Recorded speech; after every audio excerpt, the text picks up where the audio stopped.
Rudal Jepang mendekati Cina, suasana di perbatasan memanas.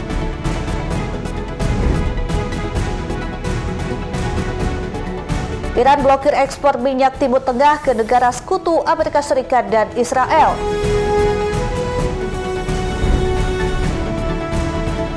Perang Iran bikin Amerika Serikat gerah, Trump isyaratkan penghentian operasi militer. Halo pemirsa, selamat datang di Mata Dunia, program yang mengupas berita dan peristiwa global dari berbagai belahan dunia. Bersama saya Jeng Tiara, berikut berita selengkapnya.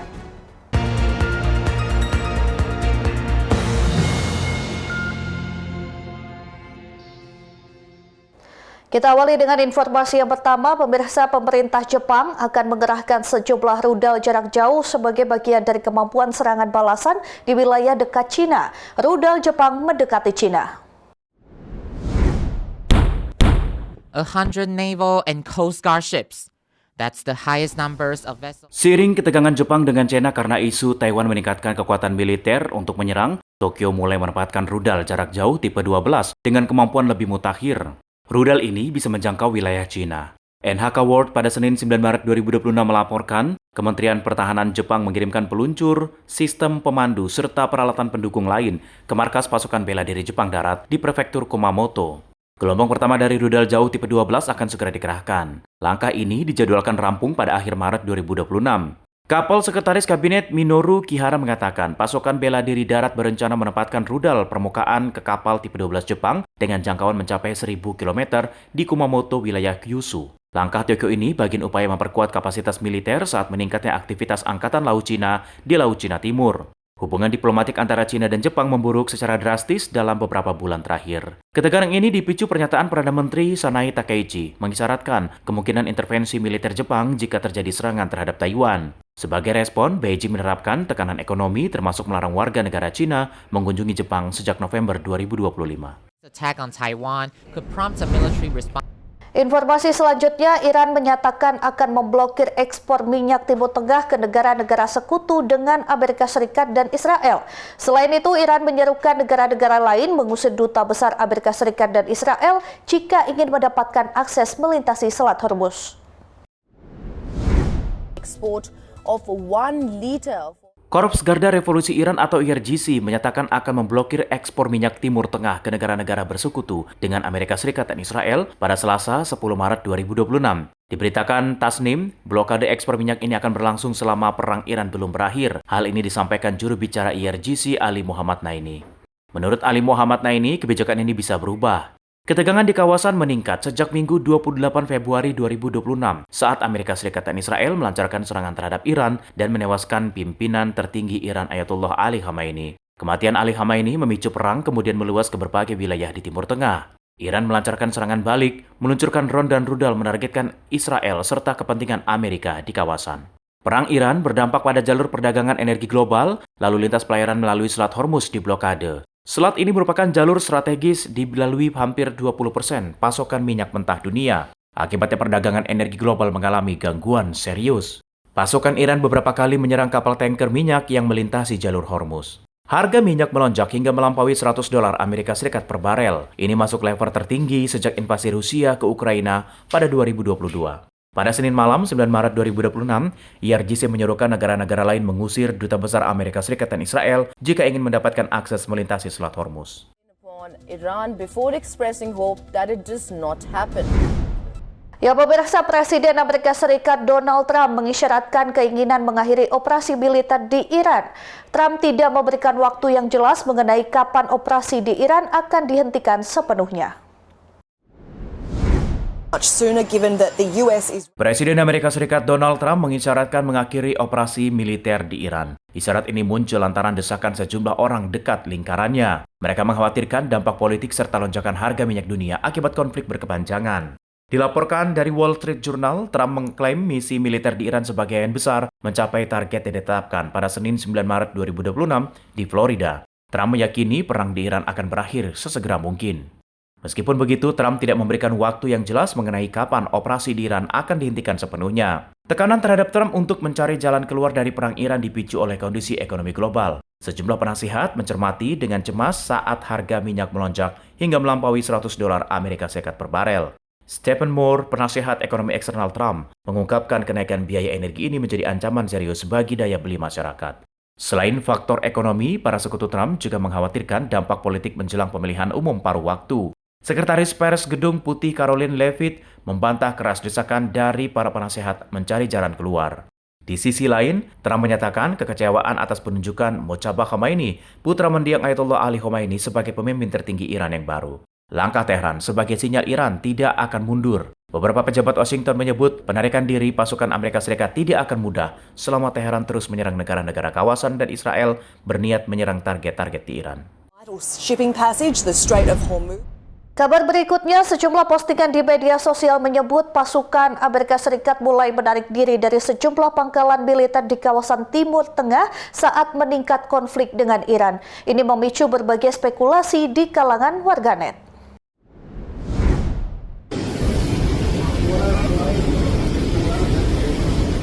Ramai di media sosial menyebut Amerika Serikat menarik pasukannya dari sejumlah negara di Timur Tengah, termasuk Qatar, Bahrain, Kuwait, Irak, Yordania, Uni Emirat Arab, serta Suriah pada Selasa 10 Maret 2026. Video berdurasi singkat ini menampilkan barisan personil militer bergerak di sebuah pangkalan pada malam hari. Unggahan ini juga menyatakan klaim penarikan pasukan menandakan kemenangan Iran dalam konflik di kawasan Timur Tengah. Dalam kondisi keamanan meningkat, militer Amerika Serikat disebut melakukan penyesuaian penempatan pasukan atau redeployment sebagai bagian dari langkah keamanan dan strategi militer. Situasi di Timur Tengah terus berkembang saat meningkatnya ketegangan militer yang melibatkan Iran, Amerika Serikat, dan sekutunya. Namun, hingga Rabu siang 11 Maret 2026, belum ada pernyataan resmi dari pihak Departemen Pertahanan Amerika Serikat mengenai klaim penarikan pasukan seperti beredar yang di media sosial. Informasi dalam video memerlukan verifikasi lebih lanjut dari sumber resmi.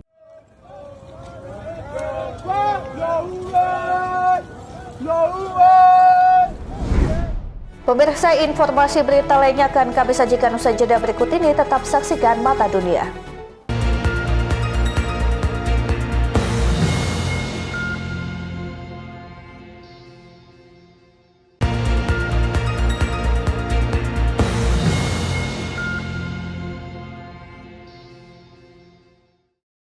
Terima kasih Anda masih bersama kami. Pemirsa, ramai di media sosial menarasikan sejumlah pejabat tinggi Israel tewas dalam serangan terbaru di tengah memanasnya konflik di kawasan Timur Tengah. Disebutkan korban mengalami luka di sekujur tubuh. Ramai di media sosial menarasikan sejumlah pejabat tinggi Israel tewas dalam serangan terbaru pada Selasa 10 Maret 2026. Dalam unggahan yang disebutkan nama Menteri Keuangan Bezalel Smotrich dan Menteri Keamanan Nasional Itamar Ben-Gvir sebagai pejabat diklaim meninggal dunia. Postingan ini juga menyebut kabar mengenai kematian kerabat Perdana Menteri Benjamin Netanyahu di tengah laporan serangan yang dikaitkan dengan kelompok bersenjata di kawasan tersebut. Salah satu akun di platform X menyatakan Bezalel Smotrich meninggal dunia setelah mengalami luka dalam penembakan yang diklaim dilakukan oleh Hezbollah. Namun hingga pada Rabu siang 11 Maret 2026, belum ada pernyataan resmi dari pemerintah Israel atau otoritas terkait yang mengonfirmasi kabar ini. Informasi beredar di media sosial masih memerlukan verifikasi lebih lanjut dari sumber resmi. Ya, kabar mengejutkan datang dari Timur Tengah. Kepala Badan Intelijen Israel David Barnea dilaporkan tewas setelah serangan diklaim dilancarkan Iran. Dalam serangan ini menargetkan markas Badan Intelijen Mossad. Kabar mengejutkan datang dari Timur Tengah. Kepala Badan Intelijen Israel David Barnea disebut-sebut tewas dalam serangan yang diklaim dilancarkan oleh Iran. Laporan beredar di media sosial menyebutkan serangan ini terjadi di Tel Aviv, Israel pada Selasa malam 10 Maret 2026 waktu setempat. Dalam serangan ini, markas besar Badan Intelijen Mossad disebut menjadi target utama. Saat kejadian, David Barnea dikabarkan berada di dalam gedung tersebut. Sejumlah akun media di platform X menyebutkan Barnea mengalami luka parah dan dibawa ke rumah sakit di Tel Aviv. Tak lama setelah itu, ia dilaporkan meninggal dunia. Hingga Rabu siang, 11 Maret 2026, pihak pemerintah Israel maupun otoritas resmi belum memberikan konfirmasi mengenai kabar kematian kepala Mossad. Jika terkonfirmasi, insiden ini berpotensi meningkatkan ketegangan konflik antara Iran dan Israel yang dalam beberapa waktu terakhir terus memanas.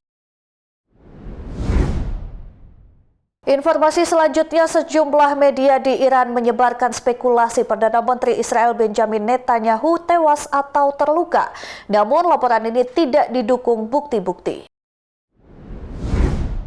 Many decades now, the moment of truth is drawing near. We do not seek to divide Iran. We are seeking to liberate Iran, to free her from the yoke of tyranny and to live with her in peace.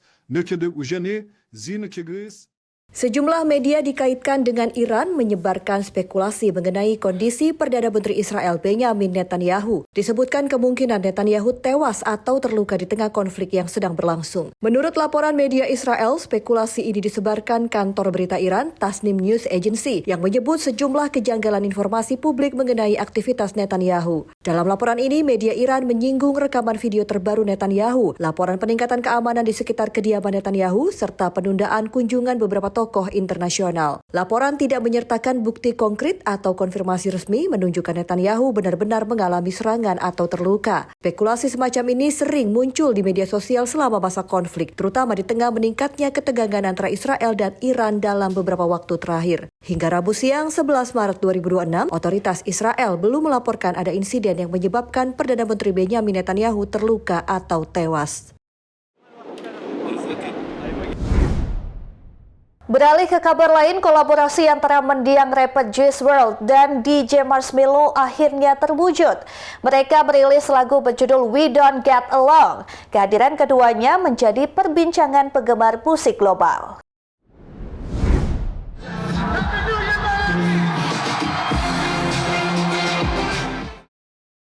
DJ Marshmello kembali merilis single kolaborasinya bersama mendiang rapper Juice WRLD berjudul We Don't Get Along. Lagu ini merupakan salah satu dari banyak kolaborasi keduanya. Hasil kolaborasi direkam sebelum sang rapper meninggal dunia pada 8 Desember 2019 di usia 21 tahun. Lagu ini menjadi rilisan terbaru yang kembali menghadirkan suara ikonik Juice WRLD ke hadapan penggemar. Single ini menampilkan perpaduan gaya elektronik khas Marshmello dengan nuansa emo rap menjadi ciri kuat Juice WRLD. Liriknya mengangkat cerita hubungan yang rumit dengan suasana melankolis yang terasa sejak awal lagu. Menurut Marshmello, lagu ini merupakan bagian dari sejumlah materi kolaborasi yang pernah mereka kerjakan bersama. Marshmello menyebut proyek tersebut berpotensi dikembangkan menjadi album kolaborasi lengkap di masa depan. Perilisan We Don't Get Along juga disertai video musik berkonsep animasi claymation. Visualnya dibuat surrealis dan artistik, memberi warna berbeda sekaligus memperkuat nuansa emosional dari lagu ini. Liriknya mengangkat tema isolasi dan ketekunan, namun tetap menyimpan percikan tekad yang kuat. Kehadiran single ini disambut hangat oleh para penggemar yang merasa kolaborasi ini seperti menjadi momen reuni antara dua musisi yang pernah membentuk salah satu duo paling diingat di era musik modern. And he's like, all right, load it up. I swear, he's just rapping and watching TV, and it's like the best.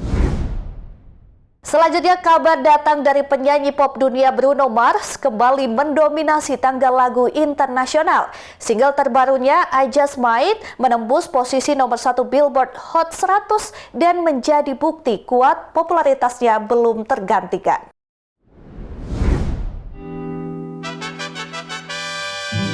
Prestasi gemilang diraih penyanyi pop dunia Bruno Mars. Ia kembali menempati posisi teratas Billboard dengan karya terus relevan dan menarik perhatian penggemar di seluruh dunia. Lagu di peringkat puncak dan menjadi salah satu hits terbesar tahun ini. Tak hanya satu lagu, single lainnya berjudul Risk It All juga masuk sebagai debut tertinggi minggu ini di posisi 4. Pencapaian ini membuat dua lagu Bruno Mars sekaligus menempatkan di jajaran atas tangga lagu bergengsi. Dominasi ini semakin terasa karena di saat yang sama, album miliknya berhasil memuncaki Billboard 200. Ini artinya Bruno Mars menguasai chart single dan album secara bersamaan dalam satu pekan. Kesuksesan ini didorong tinggi angka streaming, penjualan digital, serta permintaan radio di berbagai negara. Lagu-lagu Bruno Mars masih menjadi pilihan utama pendengar musik pop saat ini. Pencapaian ini sekaligus menegaskan posisi Bruno Mars sebagai salah satu musisi paling konsisten di industri musik global dengan karya terus relevan dan menarik perhatian penggemar di seluruh dunia. Pemirsa, jangan kemana-mana, usai jeda kami akan mengajak Anda melihat sejarah Islam di Bangladesh. Tetap saksikan Mata Dunia.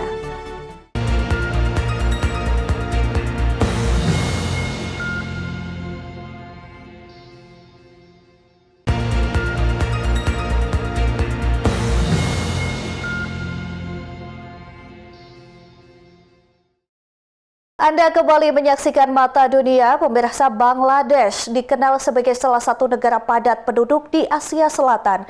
Namun di balik kepadatan tersebut tersimpan sejarah panjang peradaban, perkembangan Islam, serta keunikan budaya yang masih bertahan hingga hari ini. Negeri yang dahulu dikenal sebagai wilayah Bengal tidak hanya memiliki kisah perjuangan kemerdekaan, tetapi juga menjadi rumah bagi berbagai warisan arsitektur religius dan tradisi masyarakat yang hidup berdampingan dengan alam. Berikut sejarah masuk Islam di Bangladesh.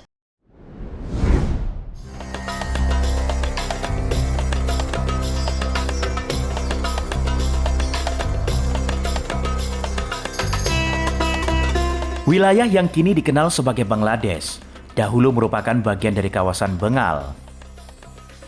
Sebuah wilayah yang sejak lama menjadi pusat perdagangan dan peradaban di Asia Selatan. Pada masa awal, wilayah ini dipengaruhi oleh kerajaan Hindu dan Buddha seperti kerajaan Pala dan Sena. Namun, perubahan besar terjadi pada awal abad ke-13 ketika pasukan Muslim dari Kesultanan Delhi memasuki wilayah Bengal. Salah satu tokoh penting dalam peristiwa tersebut adalah Panglima Muslim Muhammad Bakhtiar Khalji yang menaklukkan sebagian wilayah Bengal sekitar tahun 1204 Masehi. Sejak saat itu, Islam mulai berkembang secara luas di wilayah ini. Perkembangan Islam tidak hanya terjadi melalui kekuasaan politik, tetapi juga melalui dakwah para ulama dan sufi yang menyebarkan ajaran Islam secara damai kepada masyarakat pedesaan. Banyak pusat pendidikan Islam dan tempat ibadah yang kemudian berdiri di berbagai wilayah Bengal. Pada masa Kesultanan Bengal dan kemudian di bawah Kekaisaran Mughal, wilayah ini berkembang menjadi pusat ekonomi dan perdagangan penting di Asia. Hingga saat ini, Islam menjadi agama mayoritas di Bangladesh dengan sekitar 90% penduduk memeluk agama tersebut. Kota Dhaka bahkan dikenal sebagai salah satu kota dengan jumlah masjid yang sangat banyak sehingga sering dijuluki sebagai kota 1000 masjid.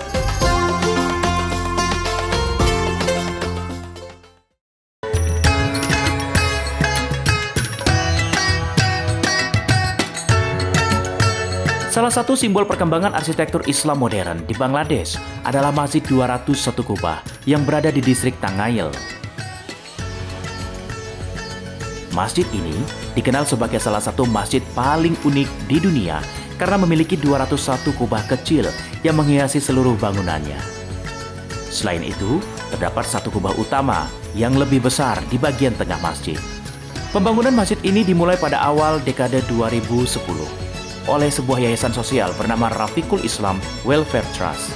Tujuannya tidak hanya sebagai tempat ibadah, tetapi juga sebagai pusat kegiatan pendidikan sosial bagi masyarakat sekitar.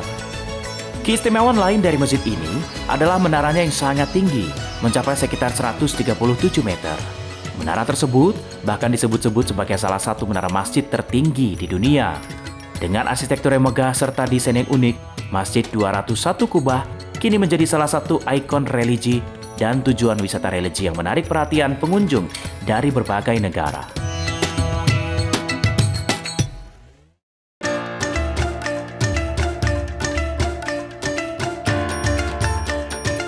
Selain dikenal sebagai warisan religi, Bangladesh juga memiliki tradisi perdagangan unik yang masih bertahan hingga sekarang, yaitu pasar terapung.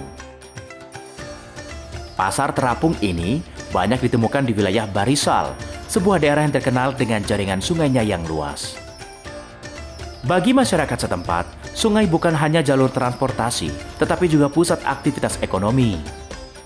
Di pasar ini, para pedagang dan petani menjual berbagai hasil pertanian langsung dari atas perahu kayu. Sayuran, buah-buahan, rempah-rempah, hingga hasil kebun lainnya diperdagangkan di tengah aliran sungai ini.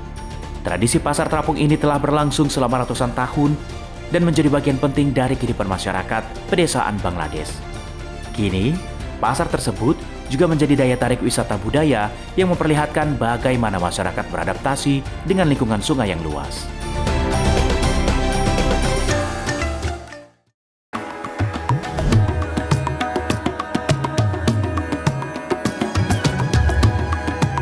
Bangladesh juga dikenal sebagai negara yang memiliki keberagaman agama dan budaya.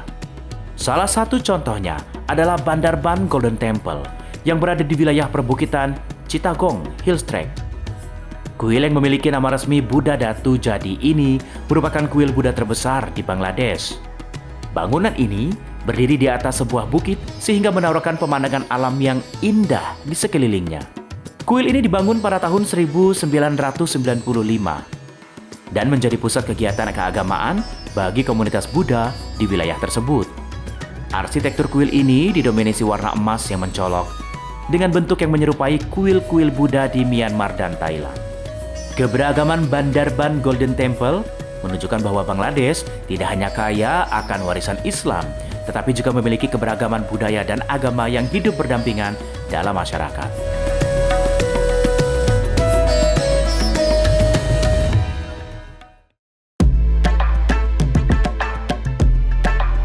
Bangladesh adalah negara dengan sejarah panjang yang membentuk identitas hingga saat ini.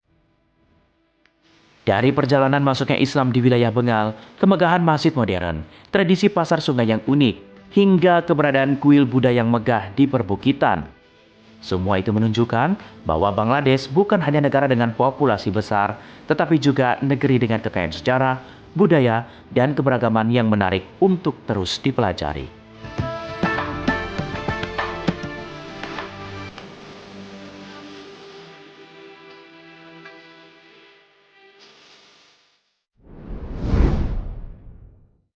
Ya pemirsa, ramai pembahasan mengenai eksperimen yang menunjukkan sel otak manusia dihubungkan ke sistem komputer menjadi viral di media sosial. Demonstrasi ini memicu perbincangan luas di kalangan warganet.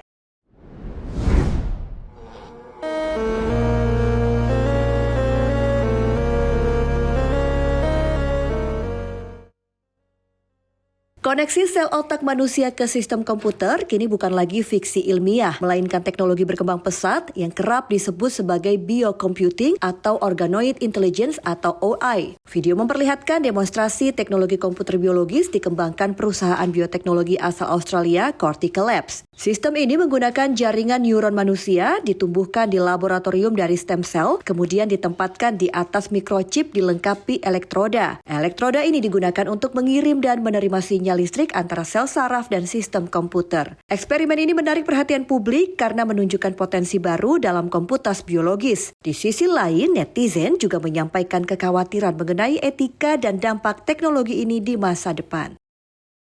We coded the first. Pemirsa, demikian Mata Dunia kali ini. Terus saksikan berita Nasional TV. Saya Jeng Tiara beserta kru yang bertugas pamit undur diri. Terima kasih dan sampai jumpa.